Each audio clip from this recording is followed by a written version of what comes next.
The story of Ethiopia.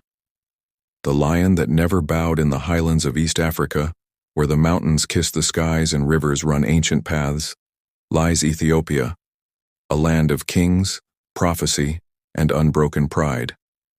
It is not just any African nation. Ethiopia's story is one of endurance, faith, and fierce independence, a country that was never colonized, standing tall while empires fell around it. Ethiopia's history stretches back thousands of years. It was once home to the powerful kingdom of Aksum, which flourished around the 1st century AD and was one of the greatest ancient civilizations. Aksum was known for its towering stone obelisks, international trade, and, most importantly, its faith. Around 330 AD, Ethiopia became one of the first countries in the world to officially adopt Christianity. Legend says the Ark of the Covenant, yes, the chest holding the 10 Commandments, is hidden in Ethiopia, guarded by monks in the holy city of Aksum. The royal family even claimed descent from King Solomon of Israel and the Queen of Sheba. When the European powers carved up Africa during the late 19th century, a time known as the Scramble for Africa, Ethiopia stood its ground. Italy tried to invade. But in 1896, Emperor Menelik II led Ethiopian forces to a stunning victory at the Battle of Adwa, defeating the mighty Italian army and shocking the world. It was one of the first times an African army beat a European power in modern history. Ethiopia became a symbol of African resistance and black pride around the world. But Italy didn't give up. In 1935, under Mussolini, fascist Italy invaded again and occupied Ethiopia for 5 years. Yet even then, Ethiopia never signed away its sovereignty. Emperor Haile Selassie I, the Lion of Judah, appealed to the League of Nations and vowed to return. In 1941, with the help of resistance fighters and British forces, Ethiopia kicked the Italians out and remained the only African country to defeat colonial occupation twice.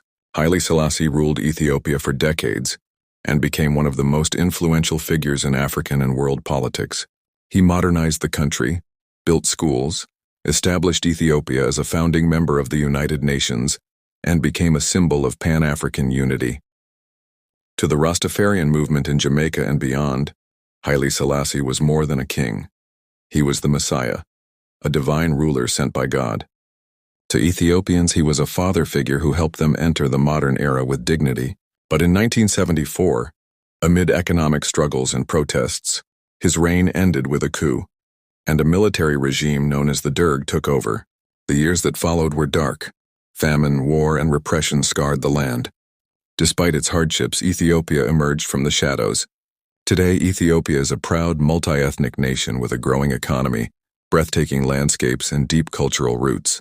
From the rock-hewn churches of Lalibela to the Simien Mountains, the coffee ceremonies, and the thundering Blue Nile Falls, Ethiopia's spirit remains unshaken.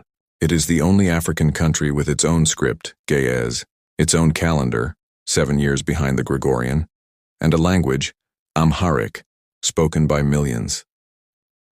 Fascinating facts about Ethiopia. Coffee originated in Ethiopia.